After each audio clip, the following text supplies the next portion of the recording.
Қайырлы күн, құрметті менің оқырмандарым, YouTube каналымның, мынау Instagram парақшамның оқырмандары, армысыздар.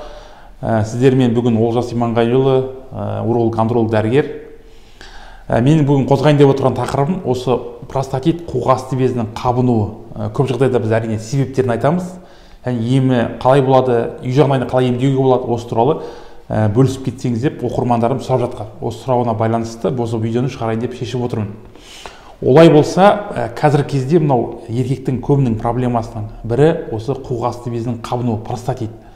Енді білесіздер, қуық асты безі біздің екінші жүрегіміз, ерлердің екінші жүрегі осы қуық асты безі.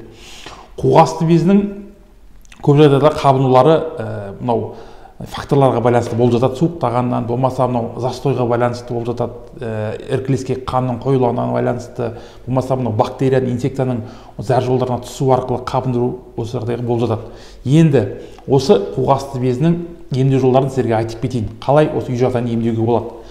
Әрине бұл ең алғашқы басталған симптомдары басталады. Ауру сезімдері басталған кезде, әрине үй жағдайында ең бірінші мынау біз жылы ванна болмаса аяқты жылы суға салу арқылы біз иммунитетімізді көтеруімізге болады.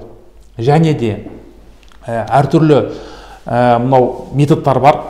Физиолечение ретінде үй жағдайында кәдімгі мынау бакалашка дейді ғой, қазір мынау бөтелке, пластмасс бөтелкесі болсын, соған жылы суды құю арқылы соған аттың үстінде отырған сияқты отырып, сіздерге күніне жарты сағат, 30-40 минут үстіне мынау арнайы көрпеше болсын, жұқа простыня болсын, төсеу арқылы осының үстіне отырып күнделікті қуық асты бездің суын шығаруға болады. Әрине оны бір апта 10 күнге дейін жасасаңыз болады үй жағдайында. Сонымен қатар мынау мен айтып жүрген мынау асқабақтың дәнегі.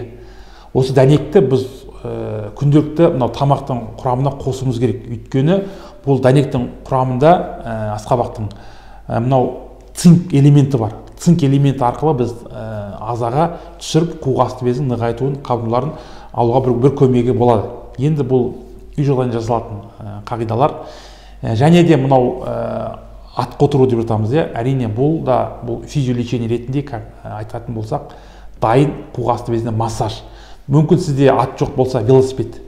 Мүмкін велосипед тебу арқылы, үй жағдайында үйде велотренер дейді ғой, үйде қойып қойған велосипедтің үстінде тебу арқылы сіз қуық асты безіне массаж жасайсыз. Осы арқылы қуықтың ісінулерін қайтаруға болады. Екінші жағдай атқа отыру, жылқыға отыру деп жатамыз ғой. Осы жылқыға мүмкіндігі болатынша жайдақ отырсаңыздар, мынау ем болады. Өйткені аттың үстінде жүргеннен кейін аттың температурасы адам температурасынан 2 есе, 3 есе жоғары болады. Соған байланысты бұл бүкіл суықты ат өзіне тартып жұлып алады. Соған байланысты бұның да үй жағдайында пайдасы зор, жақсы көмектеседі. Және де мынау әртүрлі балауыздарды алып қолдансаңыздар болады. Мүмкін мынау аптекада қызыл май дейді, және простатитке қарсы балауыздарды сатып алып қолдансаңыздар үй жағдайында болады. Өйткені қуық асты безінің ең алғашқы қабыну кезінде мынау дистрептаза, простатилен, және мынау лангидаза, қызыл май және простатсепт сияқты свеча, енді әртүрлі қуық асты безіне қолдануға болады. Бұл свечаларды ең алғашқы ұйықтардың алдында, дәретке отырғаннан кейін, мынау дәретті алып болғаннан кейін ұйықтардың алдында мынау құйрыққа жаңағы балауызды, яғни свечаны салу арқылы сіз алғашқы қабынулардың бетін қайтарыласыз. Әрине, бұнау айтатын болсақ, антибактериалды терапияны ол дәрігердің қадағалауымен жасаған дұрыс. Өйткені сізге қандай антибиотик керектігін дәрігер шешу керек. Кей адамдарда, үй жағдайларында аллергия тудыру мүмкін. Соған байланысты дәрігердің тағайындаусыз антибиотиктің қабылдаудың керегі жоқ. Енді тағы да бір түріне келетін болсақ, бұл жаңа айтып кеттім, атқа отыру, бұл как физиолечение, физиоем ретінде жүреді. Одан кейін мынау әртүрлі шөп дәрілерді, бүйрек зәр шығару жолдарын емдеу мақсатында мынау канифрон алып ішсеңіз болады. Енді ол дәрігер тағайындамаса да ол рецептсіз сатыла береді.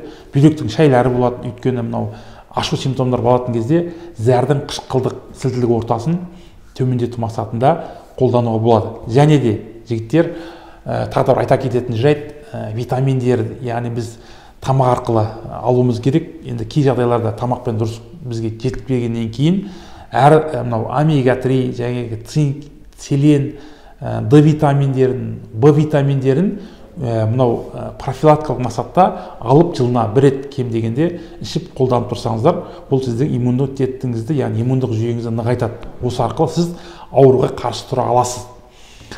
Және де тағы да қоса кетерім, мынау айтып жатамыз ғой, күйеуларға төс береді, төсетін жеңіздер деп. Әрине бұл төстің де пайдасы, адам еркектің суық жерде жұмыс істейтін жігіттер болатын болса, дұрыс тамақтану керек. Иммунитетті көтеру үшін, иммундық жүйені көтеретін болсаңыздар, мынау жылқының еті, мынау қара кесек сиыр етінің пайдалығы бізге арнайы белок, яғни табиғи түрде түсетін ақуыз болатын болса, әрине біздің күш қуатымыз артуы, бұл біздің қазақтың тағамдарына жететін тағам жоқ. Және саумал қабылдаңыз, саумал ішіңіз, қымыз қабылдаңыз, қымыз ішіңіз, және ол да біздің иммунитет, өйткені оның құрамында амин қышқылдарының өте бай, соған байланысты бұл да бізге қуғасты безінің үйде емделуіне мүмкіндік тудырады. Енді бұл айтып отқанымыз енді үй жағдайындағы себептердің барлығы бұл алғашқы симптомдардың асқынбаған түрлерінде көмектесуі мүмкін. Енді бұл жерде айта кету керек, жігіттер, бұл жерде толыққанды нәтиже кейбір азаматтар үшін беру мүмкін, кейбір азаматтар үшін бұл нәтиже болмауы мүмкін. Мәселен айтатын болсақ, егер инфекциядан туындаған қуғасты безі болатын болса, қабынуы, ол кезде үй жағдайында емдеуге болмайды. Өйткені сіз бактерияның қандай түрі екенін, инфекцияның қандай түрі екенін өзіңіз біле алмайсыз. Ол инфекцияны емдеу үшін әрине медициналық орталықтарға жүгіну керек. Осы арқылы егер бактерияны анықтайтын жағдай болатын болса, инфекцияны анықтайтын болса, соған қарсы нәтиже ем болатын болса, ол кезде оң нәтиже туындырады. Ал енді салқындаған болсаңыз, суықтаған болсаңыз, ешқандай А бактериалды простатит болатын болса, онда үй жағдайында сіз емдесеңіз оң нәтиже береді. Сонымен қатар мынау іркілісті болатын, яғни застойный простатит деп жатамыз. Болмаса конгрессивный простатит деп айтады. Соған байланысты болатын болса, яғни қозғалыс, қанның сұйылуын жақсарту керек, және дұрыс тамақтану. Дұрыс тамақтану арқылы сіз бойыңыздағы инсулин деген гормонның деңгейін төмендете отырып, мынау қуық жолдарындағы қабынуды алуға мүмкіндігіңіз бар.